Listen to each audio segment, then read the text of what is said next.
राधे राधे दोस्तों, नमस्ते। कैसे हैं आप सभी? उम्मीद करते हैं आप सभी एकदम बढ़िया होंगे, मज़े में होंगे और खुश होंगे।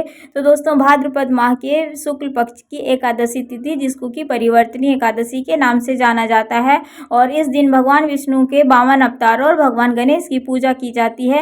और इस परिवर्तनी एकादशी के ऊपर एक बहुत अच्छी सी कहानी है, तो चलिए सुनाते हैं आप सभी को दोस्तों।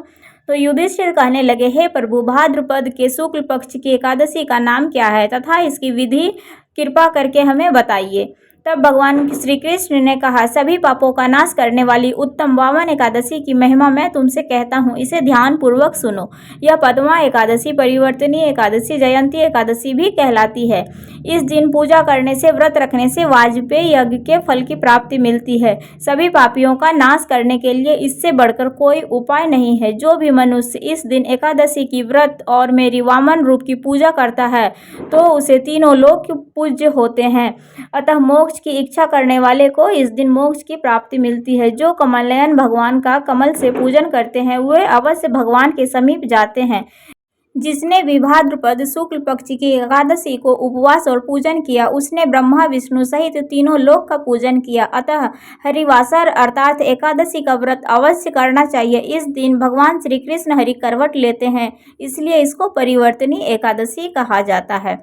मुरलीधर के वचनों को सुनकर युधिष्ठिर बोले कि भगवान, मुझे अति संदेह हो रहा है कि आप किस प्रकार सोते और करवट लेते हैं तथा किस राजा बलि को बांधा और वामन रूप रखकर क्या क्या लीलाएं की, चतुर्मास के व्रत की विधि क्या है तथा आपके शयन करने पर मनुष्य का कर्तव्य क्या है, इसे आप मुझे विस्तार से बताइए। तब श्री कृष्ण ने कहा, हे राजन, अब आप सब पापों को नष्ट करने वाली कथा का श्रवण करें। त्रेता युग में बाली नामक एक दैत्य था। वह मेरा परम भक्त था, विविध प्रकार के वेद सूक्तों से मेरा पूजन किया करता तथा नित्य ही ब्राह्मणों का पूजन तथा यज्ञ का आयोजन करता रहता। लेकिन इंद्र के द्वेष से कारण उसने इंद्रलोक तथा सभी देवताओं को जीत लिया। इस कारण सभी प्रकार सब देवता एकत्र होकर सोच विचार करने भगवान के पास गए।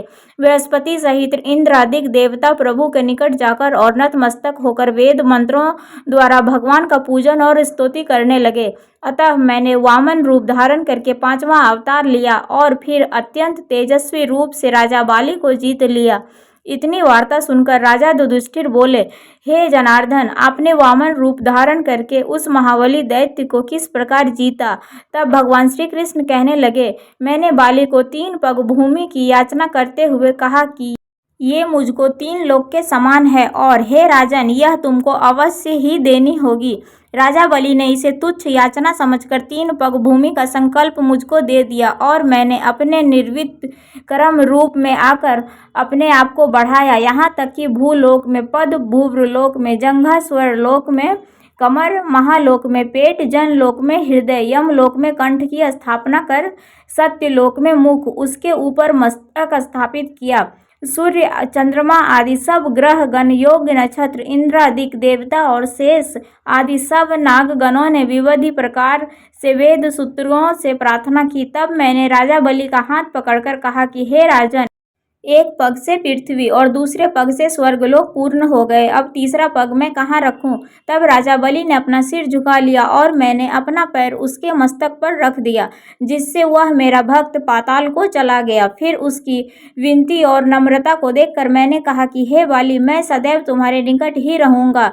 विरोचन पुत्र बलि के कहने पर भाद्रपद शुक्ल पक्ष की एकादशी के दिन बाली के आश्रम पर मेरी मूर्ति स्थापित हुई है। इसी प्रकार दूसरी क्षीर सागर में शेषनाग के षष्ठ पर हुई। हे राजन, इस एकादशी को भगवान शयन करते हुए करवट लेते हैं, इसलिए तीनों लोक के स्वामी भगवान विष्णु को उस दिन पूजन करना चाहिए। और इस दिन पूजन और व्रत के दौरान हमें कुछ न कुछ दान अवश्य करनी चाहिए अपने सामर्थ्य के अनुसार। और जो भी मनुष्य इस दिन एकादशी का व्रत रखता है वह सब पापों से मुक्त होकर स्वर्ग में जाकर चंद्रमा के समान प्रकाशित होते हैं और यश पाते हैं। जो भी इस कथा को पढ़ते तथा सुनते हैं उनको 1000 अश्वमेघ यज्ञ की फल की प्राप्ति मिलती है और श्री हरि विष्णु की कृपा सदैव उनके ऊपर बनी रहती है। और इन एकादशी का बहुत ही बड़ा महत्व है। तो दोस्तों हमारी यह कथा आप सभी को कैसी लगी? अगर हमारी कथा थोड़ी सी भी अच्छी लगी हो तो आप लोग वीडियो को प्लीज़ लाइक कर दीजिएगा। चैनल पर जो भी नए आते हैं तो सब्सक्राइब कर लीजिएगा।